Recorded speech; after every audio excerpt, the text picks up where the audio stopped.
DA ঘোষণা, রাজ্যের সরকারি কর্মীদের জন্য ডিএ ঘোষণা করলেন মুখ্যমন্ত্রী মমতা বন্দ্যোপাধ্যায়। স্কিপ না করে পুরো ভিডিওটি অবশ্যই দেখুন। চ্যানেলে নতুন হলে অবশ্যই চ্যানেলটিকে সাবস্ক্রাইব করে পাশে থাকা বেল আইকনের নোটিফিকেশনটি অন করে দিবেন এই ধরনের ভিডিও নোটিফিকেশন সবার আগে পাওয়ার জন্য। তো চলুন বন্ধুরা, রাজ্য সরকারি কর্মীদের জন্য ডিএ ঘোষণা করলেন মুখ্যমন্ত্রী। ভালো খবর, রাজ্যের সরকারি কর্মীদের জন্য ডিএ ঘোষণা করলেন মুখ্যমন্ত্রী মমতা বন্দ্যোপাধ্যায়। বড় ঘোষণা মুখ্যমন্ত্রীর, 4% মহার্ঘ ভাতা ঘোষণা করা হলো। 1 জানুয়ারি থেকে রাজ্য সরকারি কর্মীরা আরও 4% হারে ডিএ পাবেন বলে বৃহস্পতিবার ঘোষণা করলেন মুখ্যমন্ত্রী মমতা বন্দ্যোপাধ্যায়। এই রাজ্যের সরকারি কর্মী থেকে স্কুল, কলেজ, বিশ্ববিদ্যালয়ের শিক্ষক ও শিক্ষাকর্মীরাও 4% এই ডিএ পাবেন। এর ফলে উপকৃত হবেন 14 লক্ষ রাজ্য সরকারি কর্মী। বৃহস্পতিবার পার্ক স্ট্রিটের এলেন পার্কে 13তম বড়দিন উৎসবের সূচনা অনুষ্ঠান উপস্থিত ছিলেন মুখ্যমন্ত্রী। সেখানেই মুখ্যমন্ত্রী মমতা বন্দ্যোপাধ্যায় বলেন, আজকের এই বিশেষ দিনে আমি একটি বিশেষ উপহারের কথা ঘোষণা করছি।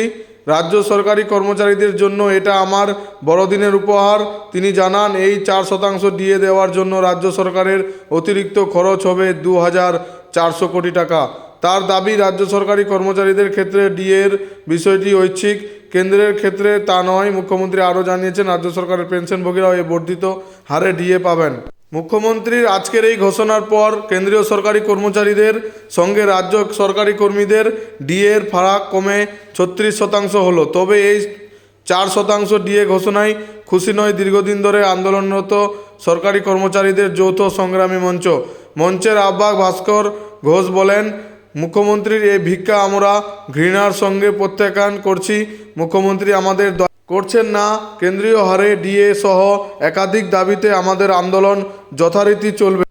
এই বিষয়ে শিক্ষানুরাগী ঐক্য মঞ্চের সাধারণ সম্পাদক কিঙ্কর অধিকারী হবেন। পাহাড় প্রমাণ বঞ্চনার জায়গায় মাত্র 4% ডিএ ঘোষণা কোনো মতেই শিক্ষক কর্মচারীদের অধিকারকে প্রতিষ্ঠিত করবে না। আমাদের দাবি, এআইসিপিআই অনুযায়ী সরকার মহার্ঘ ভাতা ঘোষণা করে দীর্ঘদিনের বঞ্চনা দূর করুক। তো বন্ধুরা, ভিডিওটি ভালো লাগলে অবশ্যই চ্যানেলটিকে সাবস্ক্রাইব করে দিবেন। পুরো ভিডিওটি দেখার জন্য ধন্যবাদ।